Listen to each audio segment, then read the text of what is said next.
Assalamualaikum warahmatullahi wabarakatuh. Saya Abel Sedias, absen 1. Nama saya Reski Prihambali. Nama saya Fakih Muhammad Asakib. Nama saya Azaf Ajriniskullah. Nama saya Ahmad Salgutban. Perkenalkan, nama saya Faiza Abdul Paramarta, absen 8. Nama saya Muhammad Agasyah. Hari ini kami akan mempresentasikan konsep berpikir sejarah. Konsep berpikir sejarah meliputi 1. Konsep berpikir kronologis. Ilmu yang mempelajari tentang peristiwa-peristiwa sejarah sesuai urutan waktu terjadinya, dari awal sampai akhir. Setiap peristiwa sejarah harus diurutkan sesuai waktu terjadinya, secara runtut dan berkesinambungan. Tujuannya agar tidak terjadi anakronisme dalam sejarah. Kronologi, peristiwa perumusan teks proklamasi, hingga pembacaan teks proklamasi adalah salah satu contoh berpikir kronologis. Konsep berpikir diakronik, berpikir mengenai peristiwa sejarah secara menyeluruh dalam urutan waktu yang panjang, tetapi terbatas pada ruang. Tujuannya untuk melihat perubahan yang terjadi dalam proses perkembangan tersebut. Berpikir diakronik menuntun kita untuk melihat peristiwa sejarah dari waktu ke waktu.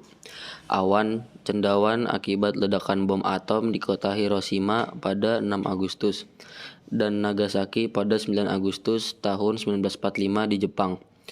Kedua peristiwa tersebut menyebabkan Jepang menyerah kepada sekutu dan Indonesia dapat memproklamasikan kemerdekaannya. Periodisasi sejarah.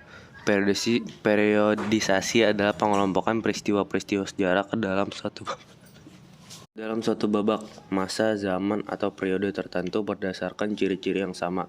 Tujuannya adalah mengklasifikasikan peristiwa-peristiwa sejarah, menyederhanakan rangkaian peristiwa sejarah, mempermudah memahami sejarah. Konsep berpikir sinkronik mempelajari sejarah dalam kurun waktu tertentu, tetapi dengan ruang lingkungan yang lebih luas. Konsep ini terbatas pada ruang atau memiliki ukuran waktu dengan pendek. Oleh sebab itu, perlu ilmu bantuan lainnya.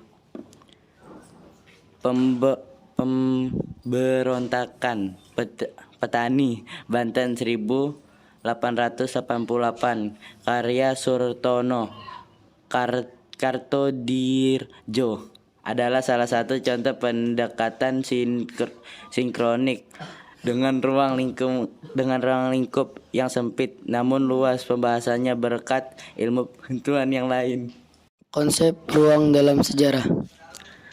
Ruang atau dimensi spasial merupakan tempat terjadinya berbagai peristiwa dalam proses perjalanan waktu. Dengan adanya ruang, suatu peristiwa sejarah dapat dikaji perkembangannya. Konsep waktu dalam sejarah. Dalam konsep waktu, suatu peristiwa adalah proses dan mengalami perubahan sejalan dengan waktu. Secara konatif, waktu dalam sejarah adalah konsep. Secara denotif, waktu dalam sejarah adalah suatu kesatuan persepti detik, menit, jam, atau tahun. Peristiwa reformasi oleh mahasiswa yang menduduki gedung DPR atau MPR dan pengunduran dari Soeharto dari jabatan presiden. Peristiwa tersebut terjadi pada bulan Mei tahun 1998 yang menggambarkan unsur waktu dalam sejarah.